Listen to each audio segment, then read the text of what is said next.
शुरू करिए। सभापति महोदय, अरे ये सबसे पहले तो मैं आपको धन्यवाद दूंगा कि आपने अनुदान की अनुपूरक मांगों पर बोलने का मुझे समय दिया। सभापति महोदय, मीडिया के माध्यम से सुनते हैं कि सरकार ने जो भी घोषणाएं, जहां चुनाव होते हैं जिन राज्यों के अंदर, वहां अतिरिक्त बजट की घोषणा भी होती है, लेकिन दुर्भाग्य से 2014-19-24 के अंदर राजस्थान ने आपकी सरकार बनने में महत्वपूर्ण भूमिका निभाई। उस राजस्थान को कुछ भी नहीं मिल रहा है सिवाय जुमलों के।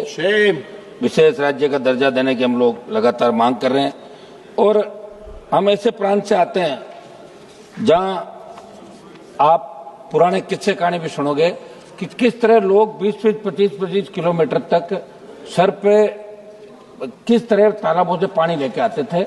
वो परिस्थितियां भी राजस्थान से देखी। सभापति में मेरा आग्रह है कि आप लोग विशेष रूप से जो वित्त मंत्री जवाब दे तो इन बातों का ध्यान रखें। देश के नागरिक 2 जून की रोटी को तरस रहे हैं और ये स्थिति तब है जब सरकार कई जन कल्याणकारी योजनाओं से गरीबों को लाभान्वित करने की बात करती है। विशेषज्ञों का यह भी कहना है कि विगत 5 वर्षों में गरीबों की स्थिति यथास्थिति के अंदर है। आप सत्ता पक्षी लोग विपक्ष पर आरोप लगे जिम्मेदारी से बचना चाहते हैं, मगर ये देश समझता है कि मोदी जी का तीसरा कार्यकाल, ऐसे में पहले कार्यकाल में तो आपने विपक्ष पर आरोप लगा दिए, लेकिन फर्स्ट, सेकंड, थर्ड अब लोग कुछ काम आपसे चाहते हैं। देश का जवान आपसे काम चाहता है, देश का किसान चाहता है, देश का प्रत्येक वर्ग मोदी जी जो घोषणाएं करो धरातल पे कैसे हो, ये देश का जनता चाहती। बेरोजगारी और भ्रष्टाचार, मोदी जी, वित्त मंत्री जी, सदन के माध्यम से बताना चाहता हूं, पिछले कुछ वर्षों में बेरोजगारी की समस्या के समाधान भाषण तो बहुत है, इस सदन में भी और सदन के बाहर भी, लेकिन दुर्भाग्य से बेरोजगारी को रोकने के ठोस समाधान आप लोगों ने नहीं किए। खाली पद भरे हुए हैं। केंद्र की जितने भी नौकरियां, स्टेट की आप देख लीजिए, मैं राजस्थान जिससे आता हूं, राजस्थान स्टेट की नौकरी में 5 लाख पद खाली है। और सबसे बड़ी बात, आप किसान की जमीन ले रहे हो, उद्योग लगा रहे हो, तो वहां तो कानून बना दे कि कम से कम 80% स्थानीय लोगों को रोजगार मिले, ताकि लोगों को बाहर कमा के खाने के लिए नहीं जाना पड़े। ये बेरोजगारी की ऐसी समस्या है कि इसका अगर आपने इलाज नहीं किया, वो दिन दूर नहीं जब बेरोजगार खुद अपना हक अधिकार मांगने की राजधानी को घेर लेगा और आप देखते रह जाओगे जैसा दूसरे राज्यों के अंदर हो रहा है।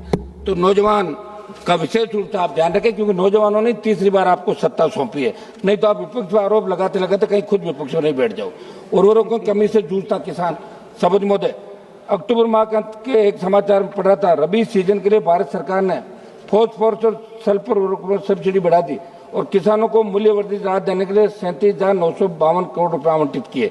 मगर मैं बताना चाहता हूं कि चाहे रबी खरीफ किसानों को डीएपी और यूरिया समय पर मिलता ही नहीं, मांग के क्रम में आपूर्ति नहीं आती। मेरे राजस्थान में सरकार ने खाद की खरीद के लिए लाइन पे खड़े किसानों पर लाठीचार्ज किए। हमारे वहां के कृषि मंत्री जी जरूर अखबारों में छपने के लिए दौरे करने की बात कर रहे हैं, लेकिन दुर्भाग्य से किसान को यूरिया और डीएपी के लिए भी लाठियां खानी पड़ रही है। सभापति महोदय, मेरे राजस्थान के अंदर सरकार से मैं मांग करूंगा, करौली सवाई माधोपुर जिले की सीमा पर प्रस्तावित डूंगरी बांध निर्माण के विरोध में आंदोलन चल रहा है। 4-5 बड़ी महापंचायतों में हजारों की तादाद के अंदर लोग वहां इकट्ठा हुआ, बिगड़ सकता है। ग्रामीणों के अनुसार इस बांध से उनकी उपजाऊ कृषि भूमि, प्राकृतिक जल स्रोत और सांस्कृतिक दौड़ नष्ट हो जाएगी। साथ ही रणथंभौर टाइगर रिजर्व और कैला देवी वन्य जीव अभियान का 22 से 37 वर्ग किलोमीटर हिस्सा भी डूब क्षेत्र में आ सकता है, जिससे पर्यावरण को गंभीर नुकसान होगा। साथ ही पहले चरण में छिंतर गाँव के लगभग 50,000 दलित, आदिवासी, मीना, गुर्जर और किसान परिवारों के विस्थापन का भी खतरा है। सरकार इस पर पुनर्विचार करे। सभापति महोदय, मैं एक मिनट, सभापति महोदय, समाप्त। हम वो लोग हैं जो कोरम को पूरा रखते हैं लास्ट तक। आप इस तरह नहीं करें, 1-2 मिनट एक्स्ट्रा देर, आप खुद सिंगल मेंबर पार्टी से आते हैं, आप 15 बोले समय।